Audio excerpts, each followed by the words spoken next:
All right, so we're continuing the interesting and totally bizarre story of Avram, and now we're getting to the sordid part. How do you say the not nice part? And, and I'm going to skip a lot of this, but I'm going to tell you what it was. I'm only going to skip because it takes time to do, and we don't have that much time. So, what happened yesterday? Yesterday we learned that Abraham circumcised himself. And that's what we learned in last week's Torah portion, and that he was sitting in the entrance of his tent, looking for guests, and that God came along to comfort him, and three angels came along, and two of the angels one of them was to heal Abraham, because he circumcised himself. He was 99 years old. That's not a simple thing. And second thing was to inform Avram's wife, Sarah, that she was going to give birth to a son. And we learned that Sarah didn't believe it. She couldn't believe that such a thing could happen. And she laughed, and God said, what'd she laugh about? And that's it. Those two angels. Then there came the third angel. And the third angel, he was there to destroy Sodom, city of Sodom. Now, if you remember, last week, in Lech Lecha, Abraham fought a big battle against these four powerful kings, that they conquered all these cities. Sodom was like that was the main city, but really was like a 5-city cluster. And these 5 cities were all defeated by 4 big kings. But in Sodom, which was the big city, that was the main city that had been defeated, Abraham's nephew lived there. His name was Lot. And so, even though the Lot was really not such a special prize, but nevertheless he was a relative of Abraham. So Abraham said, "I'm going to save him." So Abraham went there and he made a war, a personal war. And according to some people, according to one opinion, we saw Rashi, he only had one person with him, and he single-handedly defeated all these 4 kings. And you can sort of imagine how it happened in a way. He just probably killed about 100 of them. I don't know how they did that. But everybody else saw that this is something, supernatural, and they all ran away. Whatever happened, I mean, you can imagine it, imagine it on your own. He won. And he saved these 5 cities. They were very grateful to him. But the fact is, these cities were big sinners, big time, sinners, murderers, rapists, debauched people, licentious, disgusting thieves, charlatans, everything you want, everything you don't want. That's what they did. So God says, enough. I'm going to destroy him. According to one opinion, Abraham said, what's this third angel doing? And God said, I can't hide it from Abraham. I'm going to destroy all these cities. So that's what we're going to learn about today. Now, the fact is, this whole business of destroying the cities, and in order to save, and Abraham prays, save Lot. And Lot gets saved from these cities. This is already very strange, because Lot is not such a good person. But from the fact that God destroys these cities and saves Lot, so listen to this, Lot gets saved only with his 2 daughters. He and his 2 daughters and his wife. The 2 daughters had husbands, but they didn't want to leave Sodom. They didn't believe this prophecy. So God destroys the whole city. Before God destroys the whole city, so it says these angels came to Abraham's house, to Lot's house, and he took them in, and that the whole population of the town said, oh, guests, okay, fun time. Let's rape the men. These were really bizarre guys, so let's rape the men. So Lot says, listen, don't rape the men. You can rape my daughters. He has 2 daughters. So you see, Lot is a pretty bizarre guy to offer him a thing like that. But it could be that he knew he was trying to, shock them away from homosexuality, and then they'll realize that being homosexuals is bad, so maybe they'll drop the whole business and say, okay, we won't be rapists either. We made a mistake. Maybe the whole thing is a mistake. We'll leave. Whatever his motivation was, I don't really know. But that's what he did. He said, you can take my daughters. And they said, forget it. We're going to take everything. We're not going to take the business. So it says that they were smitten with blindness. So let's look at this part here. Here. So they were smitten. I didn't really want to do this, but it's pretty bizarre here. So the people over there, and they said, what are the people that just came into your house? Take them out so that we can rape them. Right? That's the whole population of the town. And they came, it sort of reminds me, there were these two Israeli soldiers. They happened to be Russian immigrants. And they happened by accident. This was, I don't know when it was, 20 years ago, how long was it? And they, by mistake, they went into the city of Ramallah. And the whole entire town, right here in Israel, all of the Arabs in the town turned out to kill them. First of all, they beat them up, and then they threw their bodies out the window, and then they tied whatever it is, ropes to their legs, and they dragged them to the streets, and everybody ran out to put their hands in the blood of these. I mean, you see that it's happening now. How the Israeli government allowed such a thing like that, and didn't punish everybody with capital punishment. Anyway, but you see that there is such a thing, isn't it? You don't have to exercise too much imagination. So Lot goes outside and to close the door after, and he says, please, my friends, don't do any bad things. Listen, here I have two daughters, and they're both virgins. I'll take them out, and you can rape them. Do whatever you want to. Huh? What's the explanation of this? I don't know. I have absolutely no idea. That's what he says, that he thought that maybe they'll realize that they were wrong, and maybe they would leave the whole business. Okay, so they said, oh ho, a newcomer has come here. Lot, you came here, and you're going to tell us what to do, right? It says we're going to. So they tried to break through the door. They tried to break the door open. So they tried to. So he closed the door. What happened? The people that were there at the door, God smote with blindness, from the young people till the older. They brought the whole entire, I guess, everybody in the city. They brought their children to educate them properly. You have to rape people. What's the question? The biggest, everybody was blind and they couldn't find the door. So what do you mean they couldn't find the door? They were blind and they couldn't find the door. It says even though that they were all blind, nevertheless they didn't run home. They wanted to find the door. Like it says, the evil people, even if they're at the entrance of hell, they don't do tshuva. You think that they were smitten with blindness, so they would say, wow, what a mistake we made. Let's all go home. Let's forget this. Please forgive us, God. No. They said, no, now we're blind. It's going to be harder to find the door. How are we going to get in if we're blind? But we'll overcome that. We'll overcome that because the goal is to rape these people. Okay, so the angels said, they said to Lot, who have you got here? You have any children? Get them out of here because we're going to destroy the city. Because the screams are coming out to God, and God has sent us to destroy the entire city. It says the HaChaim, even though there only really one angel was actually the destroyer, but because two of these angels were together, the angel that came to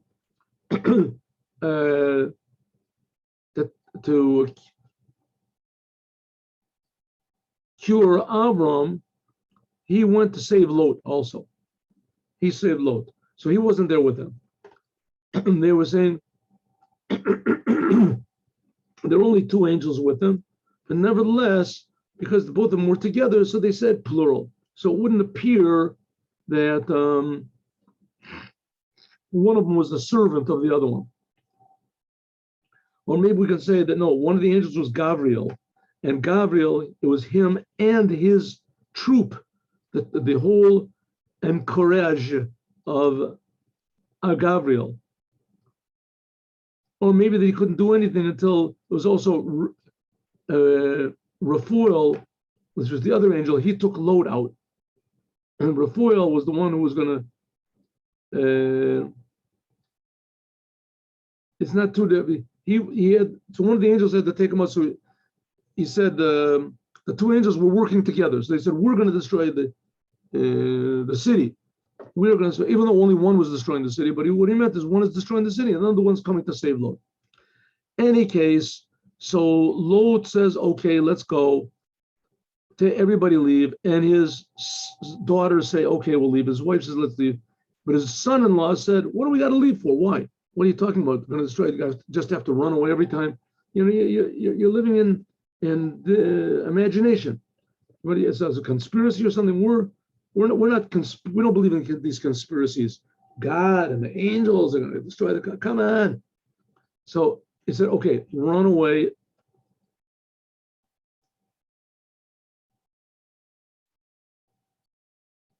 So he said, listen, Lot said, there's a city right near, it's called Sar.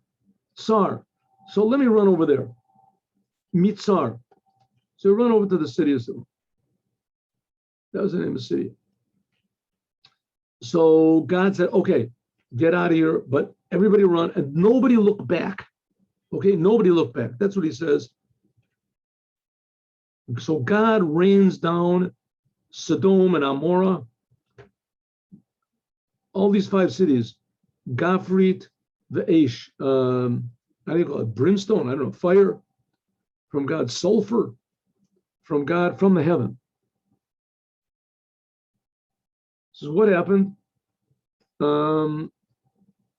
First of all, in the morning, there started coming down, it says, Hashemesh Yatzal, or the sun rose up, and Lot came to this place, Tzor.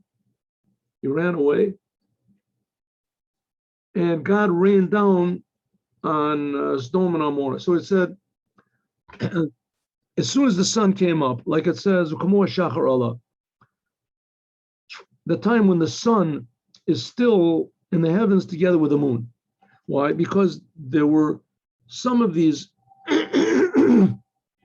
the people in Sodom and Amorah, they were all idolaters, right? So some of them worship the sun, and some of them worship the moon. Worship the sun because it gives food and everything. You worship the moon because the moon takes over. It defeats the sun in the nighttime. So God said, if I make this, whatever the sulfur and rain, whatever, and fire in the daytime, so the ones that serve the moon will say, see, God couldn't do it in the nighttime because our moon is too strong for God. If God would destroy it in the nighttime, then the ones that serve the sun would say, see, God's afraid of this God of the Jews is afraid of our God. So therefore it says, right as just in the morning, just as the sun and the moon are both together. So it says, first of all, Himtir, he rained down of brimstone. I don't know what brimstone is, for sulfur and something, and fire. First of all, there was rain down. Then after that, that became to this brimstone. Then after that, it became fire. You ever hear of brimstone? Anybody know what brimstone is? Anyway, I read somewhere, Gafrit is like what's at the end of a match. It's called Gafrit. So I think it's sulfur. I don't know.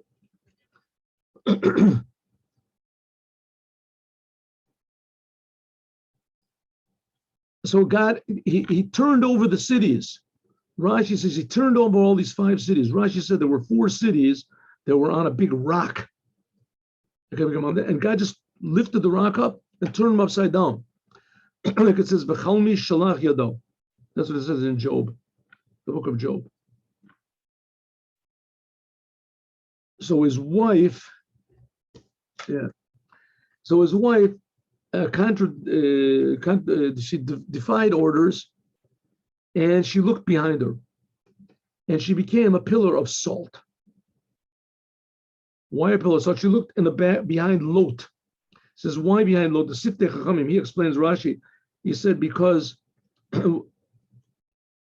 why does it say that his wife looked after him? It should say after her. So he says the reason is because she thought that because her husband was compared to everybody in Sodom, he was a righteous person. So she thought, and here's the proof, my husband is being saved. Now she was an evil lady, but she thought that in the merit of her husband, she was being saved. They thought, therefore, in the merit of her husband, she could peek behind also. She thought that she was saved because of him, so therefore she has permission also to look behind him. And there was God told, don't look behind yourself. So she wasn't. She looked behind him. But and behind her own self, she didn't look. Anyway, she became a pillar of salt. Why? It says with salt, she sinned. With salt, she was, what happened? She would, whenever she got guests, whenever she had guests, she would go to her neighbors and say, can I have some salt? I have guests. And winked. Everyone said, oh, guests. Guests. What guests? That means we have a new, right? They didn't have television back then. Everybody was bored. So then we have people that we can torture. So he said, you're going to take guests. So there was an announcement. I saw other explanations also, but that's one of them. In any case, she sinned with salt, and so she got punished with salt. And there's even, it says that if you see the pillar of salt, where it's written in the Shulchan Aruch, in the Book of Law, that if you see that pillar of salt, that you're supposed to say, what is it? The blessing, Dianemis. Blessed the God is a just judge, and he punished her with exactly the crime that she did. I don't know what this pillar is. I guess unless somehow it could exist for almost 4,000 years. I also don't know, but that's what it was. Okay, let's go a little bit further. God destroyed the whole cities, and Lot ran away. He went to this place of Tzor, and then Lot left this place of Tzor, and he went up to a mountain. Why did he go for a Tzor? Because he said it's too close. He went to a mountain. It was too close to Sodom, this place Tzor. So he got away from there, and he went up in a mountain with his two daughters. And the older daughter said to the younger daughter, listen, our father is old, and there's no one left in the world to have relations with us like the world. According to one opinion, Rashi says that they thought that the whole world had been destroyed. If our father dies, then that's it. There's not going to be any more people in the world. So they had good intentions.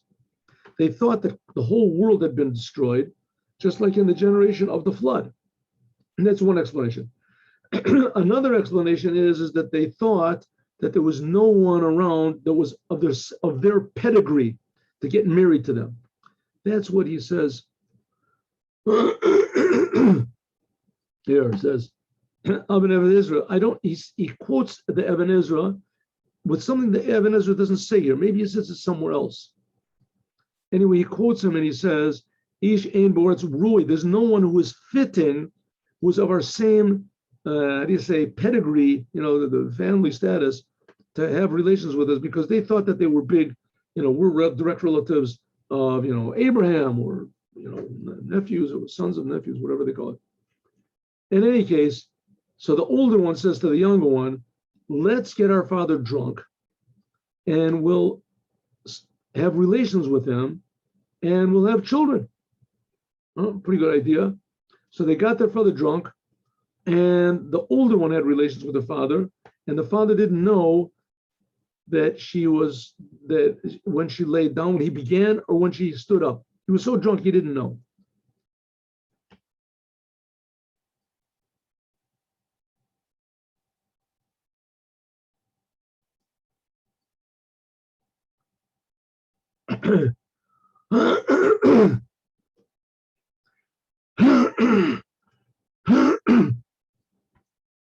It says, Ubakuma, if you see in the Torah, there's written dots over here. Dots. It says Ubakuma, the older it says there's a little dots on the Vav. There's a dot over here. To say that when she began to have relations with him, her father was drunk, he didn't know. But when she stood up, he did realize what was going on. And nevertheless, the next night, he also got drunk and did the same thing with the younger one.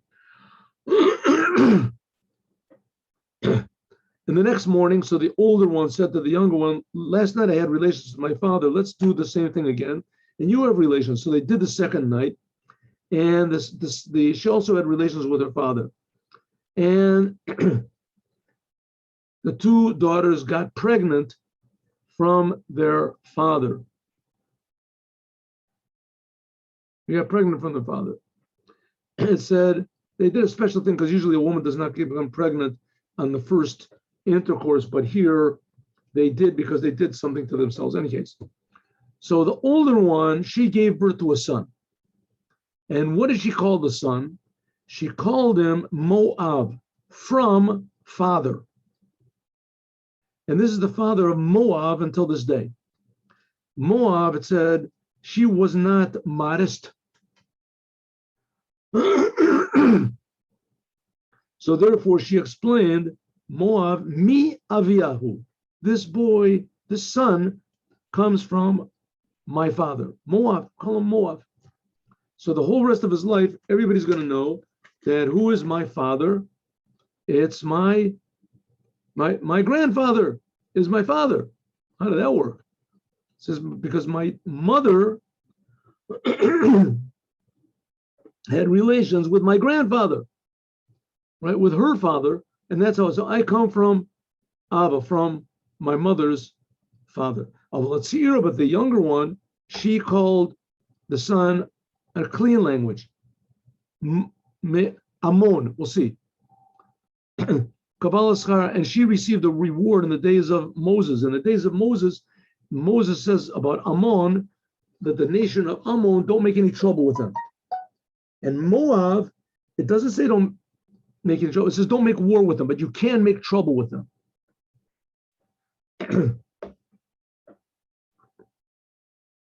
Now, interestingly enough, these two nations are two of the nations that God promised, the 10 nations that God promised to Abraham, and he didn't give to him. Only the Moshiach will take over.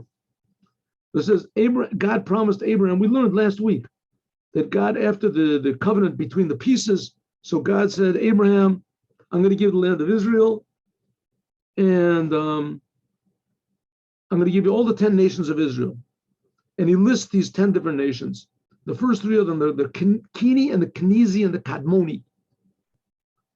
And Rashi explains that corresponds to Moab, Ammon, that's these two sons, and Edom. Edom, that's going to be the brother of Yaakov, Edom, Esav. In any case, these three sons, they represent these two sons are two of the lands that Mashiach is going to conquer. The young person, she called her son Ammon until this day. Ammon, a nice name, doesn't really mean that much. Ammon, until this day, but it doesn't indicate that he came from his father. Now, one more thing is Moab. This Moab, eventually from Moab is going to come Ruth. And Ruth is going to convert, and from her eventually is going to come King David. From Ruth Moavia, going to come from David. And we'll learn later on with the story of Yehuda having relations with his daughter-in-law, Tamar. And from that comes Peretz. And Peretz eventually is going to, and from that is going to come also King David.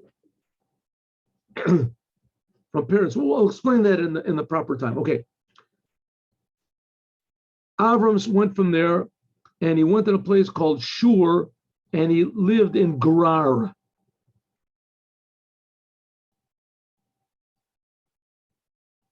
And Abraham said to Sarah, listen, I say you're my wife. He said about Sarah, his wife, that she's my sister.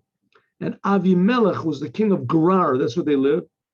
He kidnapped Sarah. So pretty much the same thing now is going to happen as happened last week when Paro took Sarah and kidnapped her. That he was smitten and he let her go with all sorts of treasures. Well, the same thing happens here. The Avimelech, the king of Gerar, he takes Sarah to be a wife. So here it says that Abraham said to Sarah, his wife. Here it says Abraham got permission from her.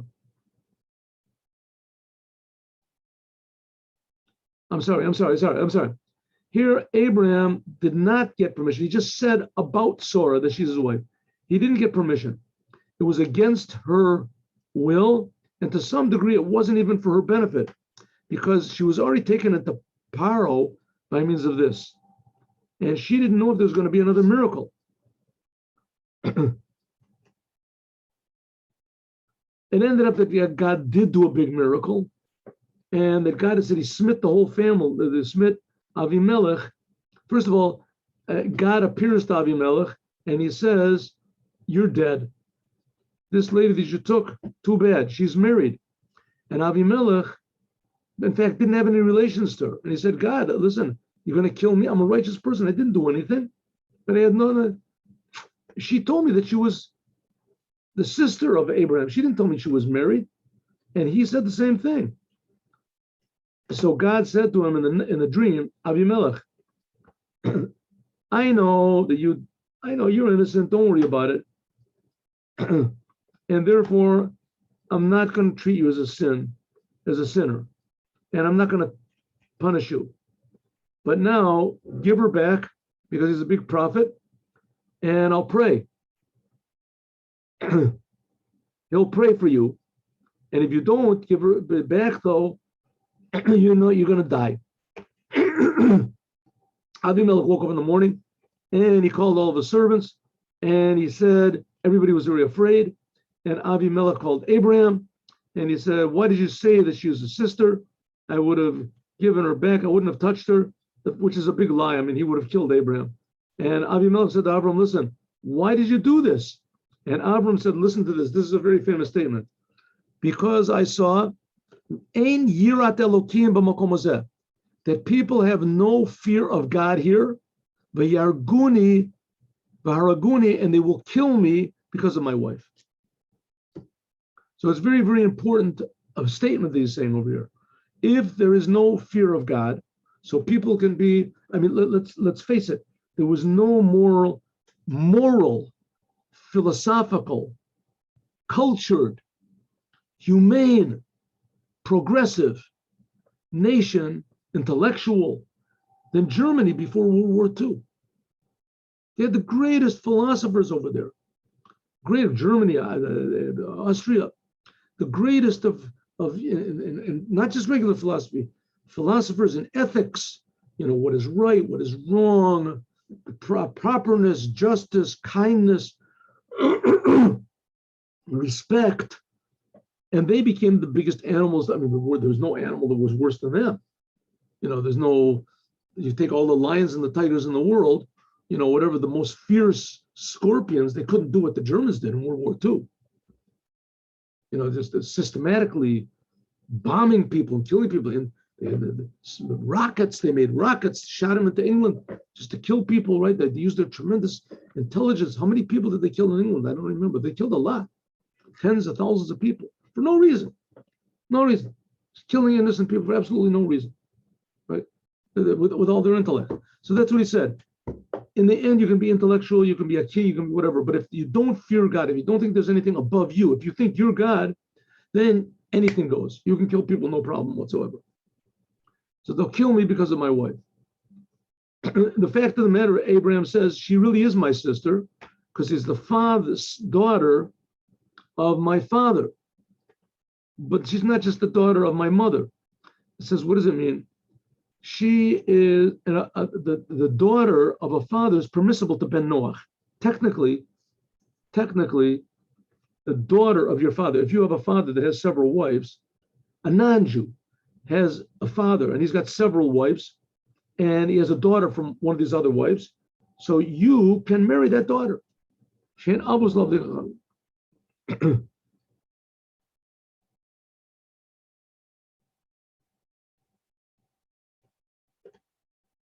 Yeah, because she and the sons of sons, they are considered. In any case, so Abraham said, the fact of the matter is, she's like my sister, and we're related in some way. So, I really didn't tell a lie. So Abraham gave Abraham all sorts of riches and etc. and Kesef Vazav, and Avram prayed to God and saved Avimelech. Now, it didn't say before, but Abraham says that God made a terrible plague on Avimelech and everybody in his family, that all of their apertures of the lower parts of their body got closed. And that's not pleasant. So Abraham prayed and they all became healed. So you can imagine they were pretty grateful. And also they didn't have any children. Everything was closed up for them. Okay, that ends today's class. Tomorrow, we're going to learn about the birth of Yitzchak, the amazing, miraculous birth of Yitzchak, and the ensuing Akedah, which is 37 years later. I spoke in another place, I said 36, it's 37 years later. So tomorrow we're going to learn about how Yitzchak was miraculously born, God forbid, with God's help, with God's help. So stay with us and don't miss it. Have a good day with Moshiach now.